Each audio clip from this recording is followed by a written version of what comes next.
बहुत समय पहले एक गांव में दो आदमी रहते थे।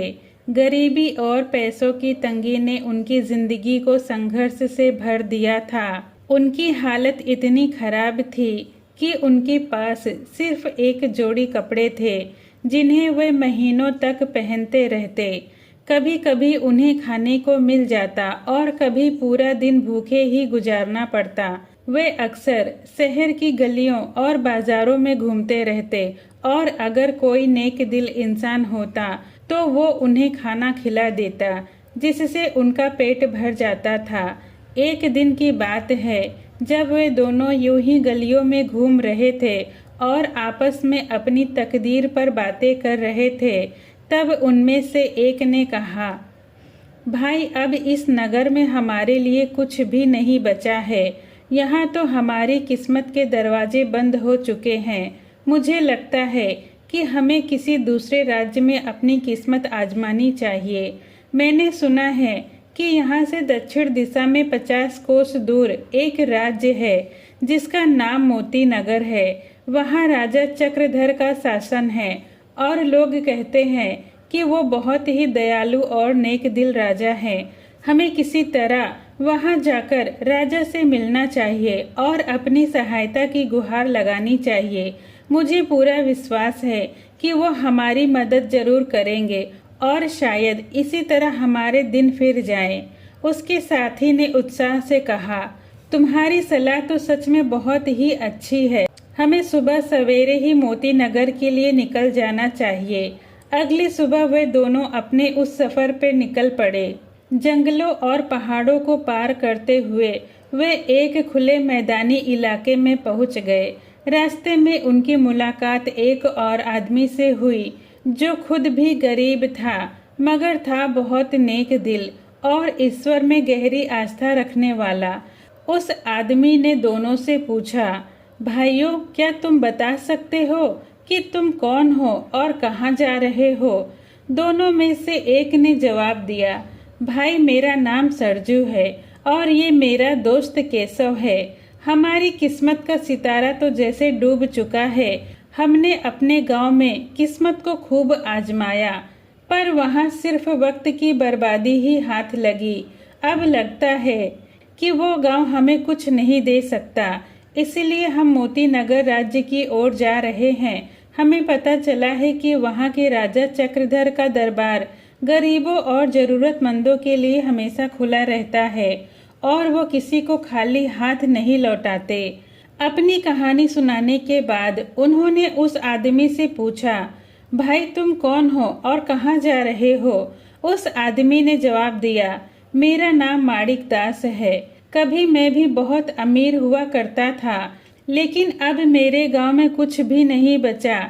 मेरी संपत्ति खत्म हो चुकी है और अब मैं भी अपने पुराने अच्छे दिनों की तलाश में निकला हूँ, लेकिन मुझे सम्राट चक्रधर से कोई उम्मीद नहीं है।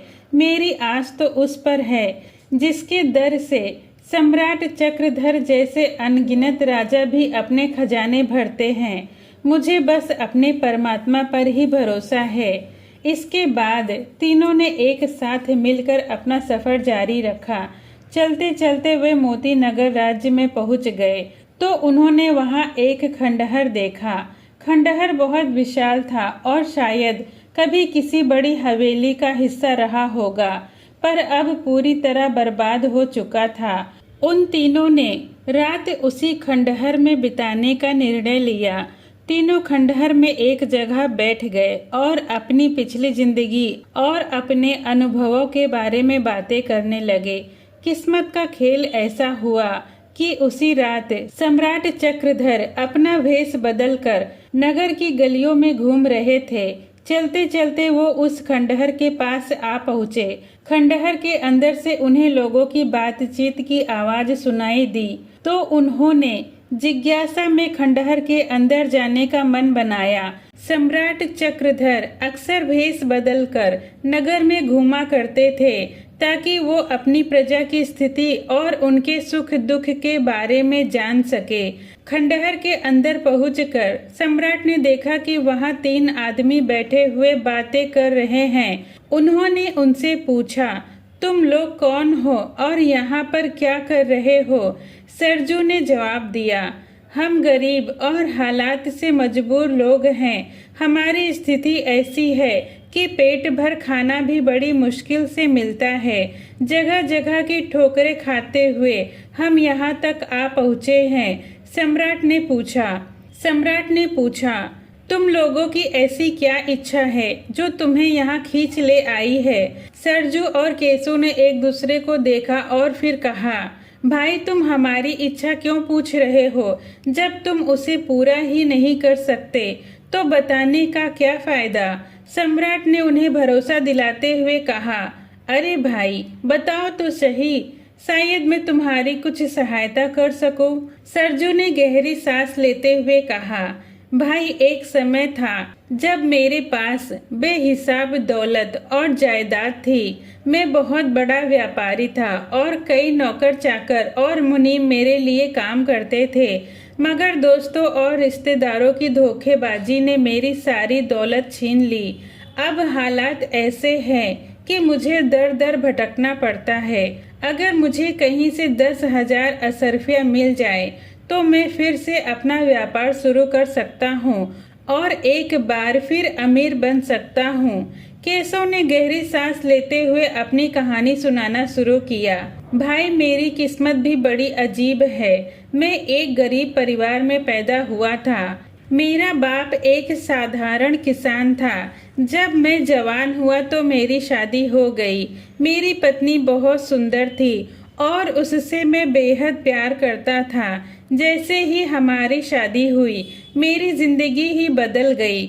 मेरे काम में बरकत आ गई और देखते ही देखते मैं अमीर बन गया। मेरे पास एक आलीशान हवेली थी जिसमें कई नौकर चाकर थे जो हमारी सेवा किया करते थे। थोड़ी देर रुककर उसने आगे कहा, लेकिन एक दिन मेरी पत्नी की तबीयत अचानक बिगड़ गई और उसी दिन उसने दम तोड़ दिया। उसकी मौत के बाद मेरी किस्मत ने ऐसा पलटा खाया कि अब मैं इस हालात में आ गया हूँ कि 2 वक्त का खाना भी बड़ी मुश्किल से मिलता है। अब मैं राजा चक्रधर के पास इसीलिए जा रहा हूँ कि शायद वो मुझे अपने महल की कोई दासी दे दे जिससे मैं शादी कर सकूं। मुझे लगता है कि शादी के बाद मेरी किस्मत फिर जाग जाएगी और मैं खुशी खुशी अपने गांव लौट जाऊंगा। केशव की बातें सुनकर राजा चक्रधर और सरजू दोनों उसकी ओर गंभीरता से देख रहे थे। फिर उनकी नजरें उस तीसरे आदमी माणिक दास पर टिक गई जो अब तक चुपचाप बैठा उनकी बातें सुन रहा था। राजा चक्रधर ने उसकी ओर मुड़कर कहा, क्यों भाई, तुम्हें किसी चीज की ख्वाहिश नहीं है? माणिक दास ने शांति से मुस्कुराते हुए जवाब दिया, भाई मेरी सभी इच्छाएं केवल मेरे परमात्मा के हाथ में है। मैं अपनी जरूरतें और इच्छाएं उसी के सामने रखता हूँ क्योंकि उसी के पास सारे खजाने हैं। उसी ने राजाओं को सत्ता दी है और अगर वो चाहेंगे तो मुझे भी सोना चांदी दे सकते हैं। अगर उसके मन में होगा तो मुझे एक अच्छी पत्नी भी देगा। मेरी हर ख्वाहिश मेरे ईश्वर से जुड़ी है। सम्राट ने एक बार फिर उस व्यक्ति से कहा, तुम बताओ तो सही, तुम्हारी क्या इच्छा है? माणिक दास ने सम्राट की ओर देखा और बोला, भाई अगर सच में ईश्वर ने तुम पर ऐसी कृपा की है कि तुम किसी की भी इच्छा पूरी कर सकते हो तो मैं बस इतना चाहता हूँ कि तुम ईश्वर से प्रार्थना करो कि उसकी कृपा मुझ पर हमेशा बनी रहे और मैं हमेशा उसी के बताए हुए मार्ग पर चल सकूं। माणिक दास की ये बातें सुनकर सम्राट कुछ हैरान हुआ पर बिना कुछ कहे वहां से चला गया। अगले दिन सम्राट चक्रधर अपने सिंहासन पर विराजमान थे और उन्होंने अपने मंत्री को आदेश दिया, मंत्री जी, कल रात जब मैं भेष बदलकर राज्य भ्रमण पे निकला था तो राज्य की सीमा पर जो खंडहर है वहां मेरी मुलाकात 3 राहगीरों से हुई। उन्हें दरबार में पेश किया जाए। मंत्री तुरंत सैनिकों के साथ उस खंडहर में पहुंचा जहां वे तीनों अभी भी मौजूद थे। मंत्री और सिपाहियों को देख वे तीनों घबरा गए। जब सैनिक उन्हें लेकर दरबार में पहुंचे तो सिंहासन पर बैठे सम्राट को देखकर वो चौंक गए, क्योंकि ये वही इंसान था जिससे उनकी पिछली रात मुलाकात हुई थी। वे मन ही मन डर रहे थे कि शायद सम्राट उनसे नाराज हो जाएंगे। सम्राट ने उन्हें आगे आने का आदेश दिया और कहा, तो बताओ तुम लोगों की क्या इच्छाएं हैं। सरजू और केशव ने वही इच्छाएं बताई जो उन्होंने पिछली रात कही थी। इसके बाद सम्राट ने तीसरे व्यक्ति से पूछा, अब तुम बताओ तुम्हारी क्या इच्छा है। वो व्यक्ति बोला, सम्राट चक्रधर, अगर मैं कहूँ कि आप अपना राजपाट मुझे दे दें तो क्या आप दे देंगे। सम्राट चक्रधर ने मुस्कुराते हुए जवाब दिया, हरगिज नहीं, तुम कोई ऐसी इच्छा बताओ जिसे मैं सच में पूरा कर सकूं। अगर तुम्हें सोने की असरफियां चाहिए तो मैं तुम्हें थैला भरकर दे सकता हूँ। अगर तुम्हें रहने के लिए घर चाहिए तो वो भी मिल जाएगा। माणिक दास ने मुस्कुराते हुए जवाब दिया, राजन, तुम मेरी ख्वाहिश को पूरा करने के काबिल नहीं हो। तुमने बेवजह मुझे यहाँ बुलाकर मेरा समय बर्बाद किया है। मैं तो उसी से मांगता हूँ जो राजाओं और महाराजाओं को भी देने वाला है। अगर मेरे ईश्वर ने मुझे देने का फैसला कर लिया तो उसे कोई नहीं रोक सकता, और अगर उसने नहीं देने का इरादा किया तो कोई उसकी मर्जी के बिना मुझे कुछ भी नहीं दे सकता। सम्राट चाहता था कि माणिक दास उससे कुछ मांगे, लेकिन उसके बार बार कहने के बावजूद भी माणिक दास ने किसी चीज की मांग नहीं की। आखिरकार थक हार कर सम्राट ने आदेश दिया कि जिस व्यक्ति ने पत्नी की इच्छा जाहिर की है उसे महल की एक दासी से विवाह करने की अनुमति दी जाए, और जिसने असरफियां मांगी थी उसे 2 थैले असरफियां दे दी जाए। सम्राट के आदेश का तुरंत पालन किया गया। इसके बाद सम्राट ने उन्हें अपने गांव लौटने के लिए कहा। रास्ते में सरजू और केशव आपस में बातें करने लगे। वे दोनों अपनी इच्छाएं पूरी होने पर बहुत खुश थे और सोच रहे थे कि अब वे आराम से जीवन बिता सकेंगे, परंतु वे दोनों माणिक दास को बेवकूफ समझ रहे थे और उसका मजाक उड़ाते हुए बोले, क्यों भाई, तुम्हारे पास एक सुनहरा मौका था। तुम सम्राट से जो भी मांगते वो तुम्हें दे देते, लेकिन तुमने कुछ भी नहीं मांगा। सच कहें तो हमने अपनी जिंदगी में तुमसे बड़ा बेवकूफ नहीं देखा। माणिक दास बस उन दोनों की बातें सुनकर मुस्कुरा दिया और कुछ भी नहीं कहा। चलते चलते सरजू, जिसने असरफियों से भरे 2 थैले उठा रखे थे, थकान महसूस करने लगा। उसकी हालत ऐसी हो गई थी कि उससे चला भी नहीं जा रहा था। उसने माणिक दास से कहा, भाई, इन सोने की असरफियों के थैले उठाते उठाते मैं थक चुका हूँ। क्या तुम थोड़ी देर के लिए इन्हें उठा लोगे। माणिक दास ने सहमति में सिर हिलाया और कहा, क्यों नहीं। ये कहकर उसने असरफियों के थैले उठा लिए। दूसरी ओर सम्राट ने अपने दरबार में बैठे दरबारियों से कहा, उस तीसरे आदमी माणिक दास ने मुझसे कुछ भी ना मांग कर मेरा अपमान किया है। उसने मुझे ऐसे ठुकरा दिया जैसे मैं कोई गरीब भिखारी हूँ, जबकि मैंने उससे बार बार उसकी इच्छा पूछी थी। दरबार में मौजूद एक चापलूस दरबारी तुरंत बोल उठा, महाराज, आपके पास जो भी राजपाट और साम्राज्य है वो इसलिए है क्योंकि आप इसके योग्य हैं। आप हमेशा दीन दुखियों की मदद करते हैं, लेकिन यदि कोई आपकी सहायता लेने से इनकार करता है तो सचमुच ये आपका अपमान है। ऐसे अपमान की सजा तो मौत ही हो सकती है। सम्राट चक्रधर, जो सामान्यतः नेक दिल था, दरबारियों की चापलूसी में कई बार बहक जाता था। इस बार भी वो अपने चापलूस दरबारियों के बातों में आ गया। उसने तुरंत जल्लाद को बुलाया और उसे आदेश दिया, तुम तुरंत उस तीसरे मुसाफिर के पीछे जाओ। उनमें से जिसके पास लड़की और सोना है उसे छोड़ देना। जो उनमें से खाली हाथ है उसका सर काट कर मेरे पास ले आओ। ये आदेश सुनकर जल्लाद तुरंत उन 3 मुसाफिरों की ओर चल पड़ा। जब वो उन तीनों के पास पहुंचा तो उसने देखा कि 3 लोग जा रहे थे। एक के साथ एक लड़की थी, दूसरे ने सोने की थैलियां उठा रखी थी और तीसरा खाली हाथ चल रहा था। असल बात ये थी कि इस समय सोने की असरफियों की थैली माणिक दास ने उठा रखी थी, जबकि असली मालिक सरजू खाली हाथ ही चल रहा था। जल्लाद उनके पास आया और बिना किसी सवाल जवाब के तलवार के एक ही वार से उसकी गर्दन काट दी। कटा हुआ सर वो अपने साथ ले गया। केशव ने जब अपने साथी सरजू की ये हालत देखी तो वो बुरी तरह से कांपने लगा।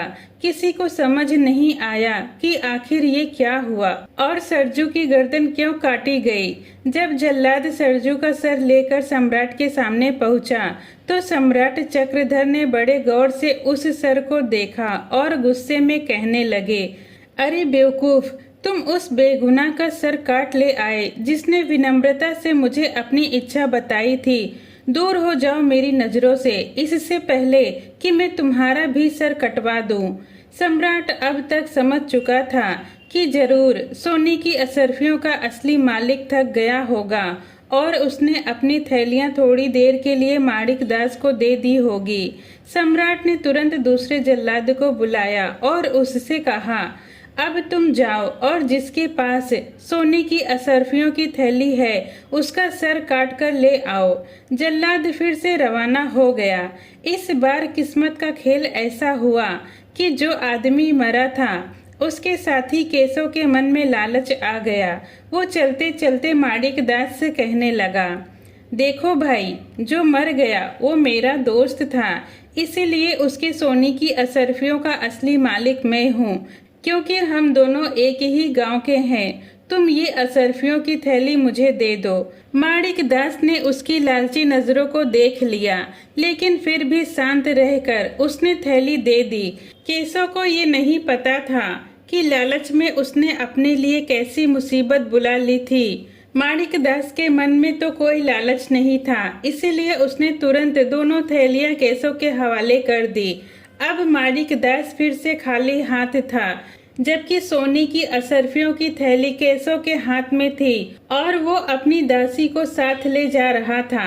इतने में जल्लाद वहां आ पहुंचा। उसने देखा कि एक आदमी खाली हाथ जा रहा है और दूसरे के हाथ में सोने की असरफियों की थैली है, तो उसने केशव को तुरंत मौत के घाट उतार दिया और उसका सिर लेकर सम्राट के सामने हाजिर हो गया।